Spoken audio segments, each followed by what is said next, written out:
Good morning, welcome back to the channel. If you're wondering why I'm in a canvas tent, don't worry, Eddie is still safe and sound, but spring is not cooperating here and there's no way that I was going to get him to where I wanted to go. So I'm going to make a coffee, we'll get breakfast going, and then I'll explain to you what I'm doing here, a little bit about the canvas tent and the adventure, and I'll give you a quick update on what's been going on in my life for the last 4 months. It's been unexpected, but I think we're over the hump.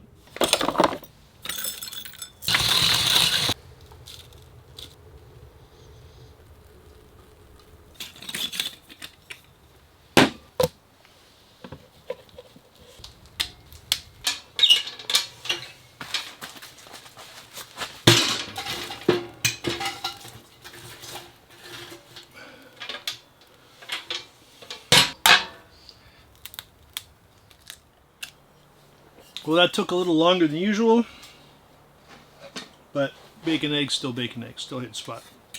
So where do I start with this story? I guess first is, it is the middle of April. I'm in central Ontario. There's an area here called the Highlands where the snow, the ice, it just stays a little bit longer than the rest of the province. So spring weather's here, but there's a lot of snow on the ground still. Where I live, hasn't been snow for weeks. Up here, there's snow banks that are 3 feet. I was walking around in the snow, I fell up past my knees through the snow. So there's a ton of snow up here still. My big spring trip is up in this area every year. It's growing all the time. It's fantastic. I get to take my 2 boys and my nephew and now friends wanting to come along. So there's a lot of gear to bring up and I'm the only one with a truck. So the reason I'm here today is that I was going up to pick up my oldest son Pierce at university, and I thought I would come up here and set up some stuff and drop up some big bulky things, canvas tents, that sort of stuff. So I'm going to leave the tent and this setup here for 2 weeks until we get back up here. If you follow my channel, I started out doing a lot of canvas tent camping. These things are sturdy. I've had this tent. This is a 9-meter bell tent. I've had it for 8 years, and I've left it out for winters. This pole actually buckled because there was so much snow on it, but the material has held up amazing, and I've really abused them. So if you treat something like this properly, it'll last you forever. And they are very handy. I loved them at the time, but now that I've got a trailer and Eddie, and everything has its place with a trailer when you roll into camp. And with a canvas tent, if you're there for a long time, you can set things up. It takes a little while longer, but it can be just as comfortable. But man, it's I don't miss it. As you might have seen when I was filming, I found a moose antler about 50 yards from my tent when I set up. Just going for a walk to get some water. I noticed all the moose sign.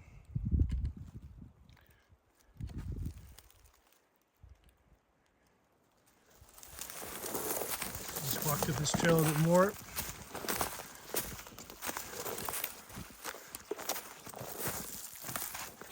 Look what we found.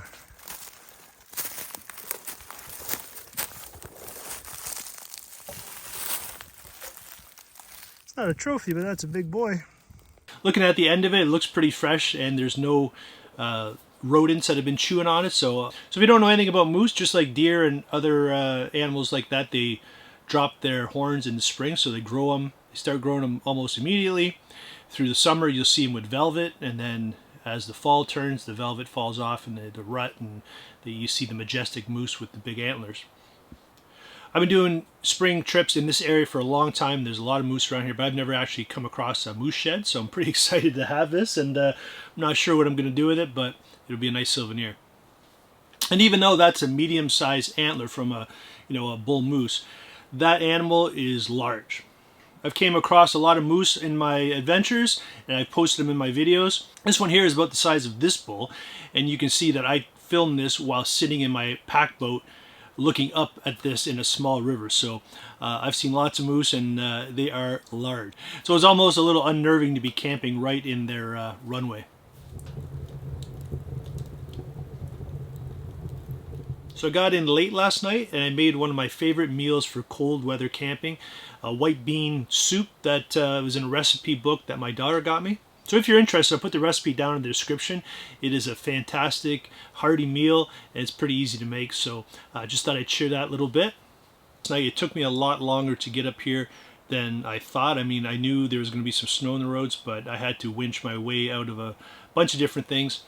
Anyone who watches these videos, I get a lot of talk, and I don't mind, you know, comments, negative, whatever, it doesn't bother me, about driving in snow. And I'll be the first to say, when I first got my F-250, I hadn't really driven in snow a lot, and I was looking forward to putting the truck through the test.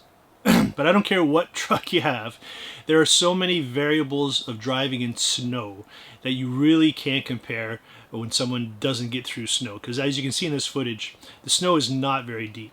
But the problem with these roads, and the problem with filming it, it doesn't look as steep as it is. So I have a big F-250 loaded up with gear, and I'm trying to get up a incline that's also cantered. So not only are you slipping backwards, but you're slipping off the road sideways. These roads always have a canter to them, so you're always slipping in one direction or another.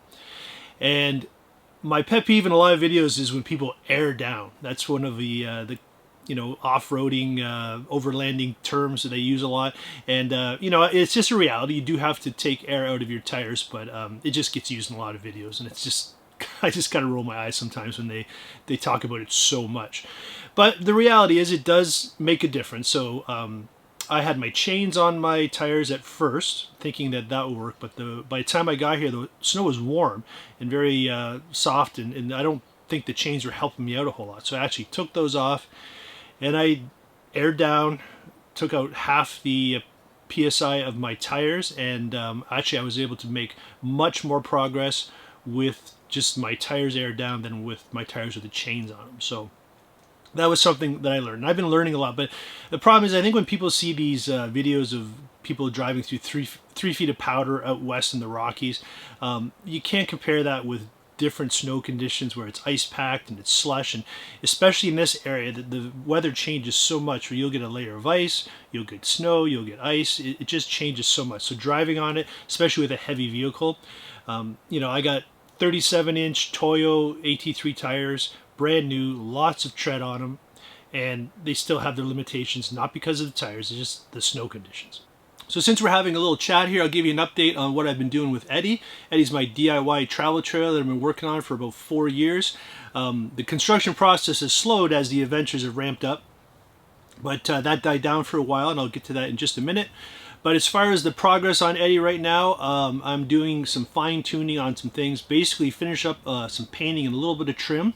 But the big project right now is a black walnut epoxy table for the floating table between the seating area of Eddie. When I get back from this trip, the epoxy hopefully has set. It's been almost over a week, and I'm going to start to finish it, playing it down with my friend Maria, who's been helping me out on this. So I'm really excited about this table. I've wanted to do it for a long time. I've never really played around with epoxy, but Maria is a friend that my wife and I used to work with, and she does these amazing tables, so she offered to help me out, and it was great. So it's worked out well. I'm really excited about that. It's really going to kick up the plywood table that I've been using for the past 3 years. And now, if you've gotten this far in the video, you're a fan, and I appreciate it. Basically, in November, my wife started having some back troubles, and it was serious enough where we had to see a lot of doctors. Without getting into too much detail, my wife is freakishly strong. She's a very athletic woman. We have done lots of crazy adventures over our 27 years of marriage, and we were hoping to do another 27 years of crazy stuff, but she's really had some issues with her back that has kind of slowed things down. So I really haven't gone on any sort of trip since December. I think with Angus or Matt was one of the last times I've actually been away. That was before Christmas.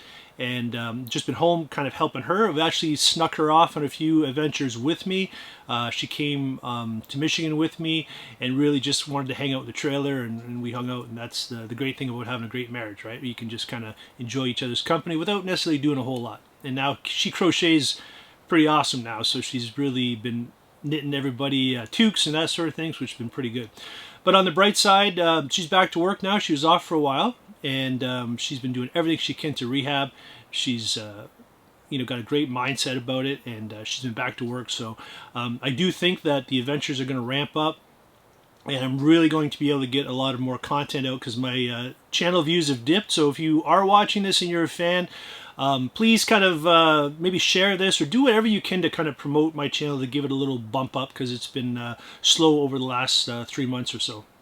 So I can assure you this will be the last canvas tent video where you see me sleeping in this tent. Again, I'll be using it for other people, but you know, my time in here is done. And if you've been following my channel for a while, you know that I've been toying around with different ways to fish down small rivers. I've been trying to use my canoe, basically trying to use what I have. And I've been playing around with stabilizers and that sort of thing for my canoes, because I need a boat that I can transport while I'm towing my trailer. And I finally came across a raft that I think is perfect for what I wanted to do. And I've been playing around with the frame and I've been tweaking it. It's actually took longer than I thought because the first idea was bad, but I've really got it dialed in. So I really plan to do some rafting adventures from Eddie. So go to some remote locations and raft down some beautiful rivers and do some fishing. So you're going to see a lot more of that in the channel. So I hope, hopefully that's your thing. So that's it. If you made it to the end of the video, I really appreciate it. I really do appreciate the true fans of the channel that I have and I've kind of created over the last 8 years almost. So thanks for watching, and we'll see you in the next one. Cheers.